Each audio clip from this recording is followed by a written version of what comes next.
For me, Beethoven's Third is one of the greatest piano concertos. It's a truly incredible work and a bridge between Beethoven's early Mozart-inspired concertos and his middle period. It's a classic battle between piano and orchestra. The first movement begins with an ominous opening theme in unison strings.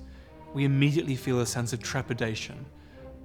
It's immediately followed by a painful minor ninth chord in the woodwinds and oboe. That's the same chord that would later be used to such powerful effect in the Ninth Symphony. The coda of the first movement is perhaps Beethoven's most terrifying crescendo, beginning softly in the cellos and basses and building over the course of 20 seconds to an absolutely terrifying climax. The second movement is calm amidst the storm. We hear a beautifully reassuring melody in the woodwinds and then the piano.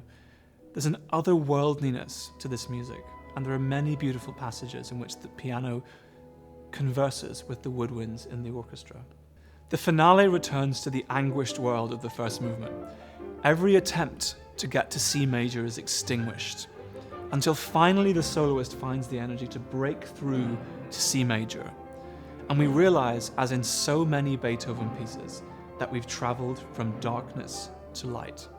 For these performances, we welcome the Israeli pianist Shai Wozner, who's especially well known for his classical repertoire. I worked with Shai before in Boston, and I'm thrilled that he'll be making his Jacksonville Symphony debut. Bruckner's Symphony No. 6 will be a pillar of the season, but this is music that's almost unknown in Jacksonville, and it'll be the first performance of the 6th.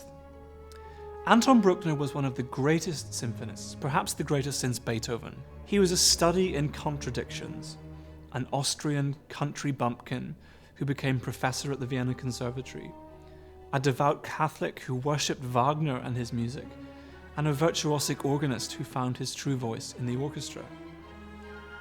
It's easy to generalize, but Bruckner's symphonies are vast canvases with an enormous emotional range. They're also profoundly unneurotic. Bruckner is the opposite of Mahler, despite always being paired with him. Mahler is expressing himself all the time. He said that all he wanted to do was express himself. Bruckner expresses something that is almost superhuman in its experience. Bruckner's symphonies are often described as cathedrals of sound. And for me, there are two feelings that recur time and again in his music. The first is awe at the majesty of creation, as if you're staring into a valley of a mountain and you're overwhelmed by the size and grandeur of what you see. And that's accompanied by a sense of trepidation or unworthiness, a sense of what a small piece you play in the grander scheme of the universe. The second feeling is a spirit of consolation, of comfort or restoration, as if you're being reassured that despite that small stature, you have a part to play. This sense of something that's greater than you means you have to give yourself up to the enormous timescale of this music, to hear music in larger chunks than you usually do when you go to a concert. When you can give yourself up to it like that, Bruckner presents one of the greatest experiences that music can offer.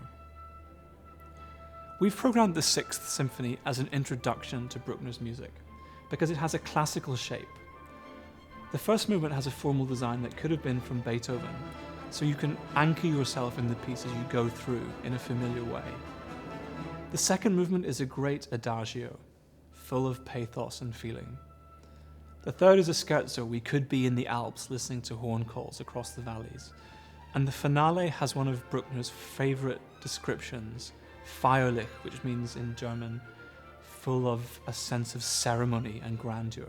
I'd like to invite you on a journey to the eternal landscape of Anton Bruckner, into a world that expresses something unique about what it feels like to be human.